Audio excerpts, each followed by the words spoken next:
Sebelum masuk ke relasi sudut, kita ingat-ingat dulu materi mengenai kuadran ya. Ada yang masih ingat apa sih pengertian kuadran? Oke, jadi kuadran itu adalah bagian-bagian yang ada pada sumbu-sumbu koordinat kartesius. Nah, ini sudah ada sumbu koordinat kartesius, sumbu X dan sumbu Y. Jika kita lihat, ini terbagi menjadi 4 bagian. 1, 2, 3, 4. Nah, bagian-bagian di sinilah disebutnya kuadran. Maka kita tulis dulu ya, di sini ada kuadran 1, di sini kuadran 2, di sini kuadran 3, dan di sini kuadran 4. Nah, apa sih yang membedakan setiap kuadran? Jadi yang membedakan adalah besar sudutnya. Coba kita lihat kuadran 1 dulu. Nah, ini kan bentuknya siku-siku nih. Berarti besar sudutnya dari 0 sampai berapa? 90 derajat. Lalu, kalau kita lihat dari kuadran 1 sampai kuadran 2, berarti berapa nih? 90 ditambah 90, karena kedua-duanya siku-siku. 180. Artinya kuadran 2 itu besarnya 90 sampai 180. Ke kuadran 3 berarti tinggal kita tambah lagi dengan 90. 180 ditambah 90, 270. 270 ditambah 90 berarti kuadran 4 sampai 360. Nah, ini jadi besar sudutnya. Jadi kalau kalian ditanya tangan 240 derajat, berarti 240 derajat ada di kuadran berapa? Ada di kuadran 3. Atau sin 120 berarti ada di kuadran berapa? 120 ada di kuadran 2, gitu ya. Nah, sebelumnya kan sudah belajar nih kita di kuadran 1. Contoh sin 30. Berapa sih sin 30? Tangan 60, cos 45. Nah, ini kan semuanya ada di kuadran 1. Mungkin ini kalian sudah bisa jawab ya. Sin 30 adalah 1/2. Kalau tangan 60, akar 3. Cos 45 derajat, 1/2 akar 2. Ya. Tapi gimana kalau yang ditanyanya adalah kuadran 2 atau kuadran 3 atau kuadran 4? Nah, sebelumnya kita ingat-ingat lagi di materi kuadran. Di kuadran 1 itu yang bernilai positif, perbandingan trigonometrinya apa aja? Semuanya. Semuanya. Ya. Lalu di kuadran 2 yang positif apa? Hanya sin. Di kuadran 3 yang positif hanya tangan. Di kuadran 4 yang positif hanya cos. Ya.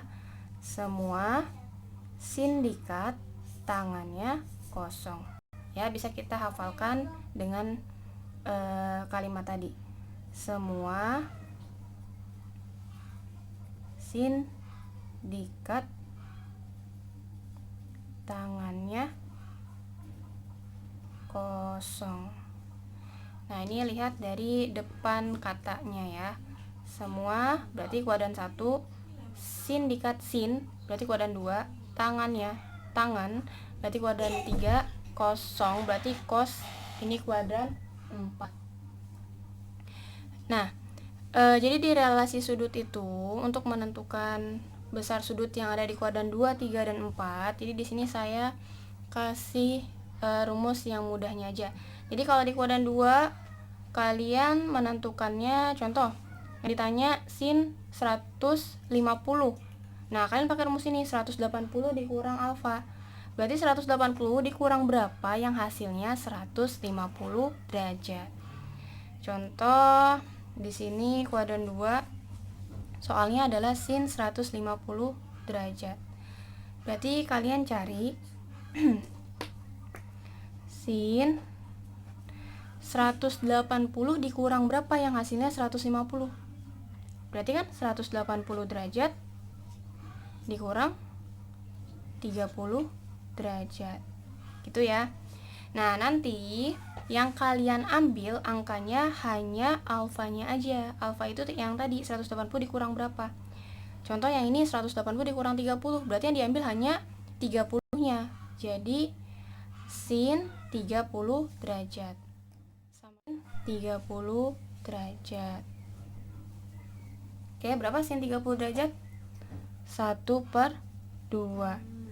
Nah, karena ini di kuadran 2, di kuadran 2 itu yang positif adalah sin. Jadi yang awalnya sin, hasilnya menjadi positif. Positif 1/2. Oke, lanjut. Gimana kalau soalnya cos 120 derajat? Berarti kita tulis dulu cos 180 dikurang berapa yang hasilnya 120. Berarti kan dikurang 60 derajat. Berarti yang kita ambil hanya 60-nya aja. Cos 60 derajat. Nah, di kuadran 2 yang positif itu kan hanya sin. Berarti yang awalnya cos menjadi negatif. Negatif cos 60 derajat. Cos 60 berapa? 1/2. Jadi negatif 1/2. Untuk kuadran 3 yang kita pakai 180 derajat ditambah alfa. Sedangkan kuadran 4 yang kita pakai 360 derajat dikurang alfa. Contoh di sini kuadran 3 ada soal cos 225 derajat. Berarti kita tulis dulu cosnya 180 derajat ditambah berapa yang hasilnya 225 derajat. Berarti ditambah 45 derajat. Nah, yang kita ambil hanya alfanya aja 45. Berarti di sini menjadi cos 45 derajat. Nah, berapa cos 45 derajat? 1/2 akar 2. Nah, sekarang kita lihat tandanya. Kalau di kuadran 3 itu yang positif hanya tangen, berarti selebihnya negatif. Karena soalnya di sini cos, berarti hasilnya menjadi negatif. Di sininya juga menjadi negatif cos 45 derajat. Contoh lain, tangen 240 derajat. Berarti di sini menjadi tangen 180 ditambah berapa hasilnya 240? Ditambah 60 derajat. Berarti di sini yang kita pakai 60 tangen 60 derajat. Berapa tangen 60 derajat?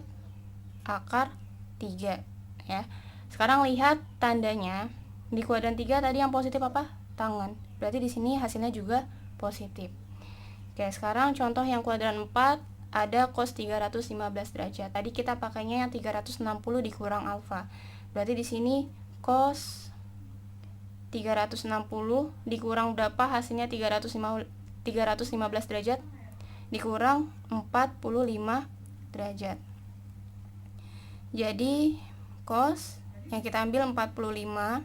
Nah, di kuadran 4 yang positif itu kan cos. Berarti awalnya soalnya cos, hasilnya juga bakal positif. Cos 45 adalah 1/2 akar 2.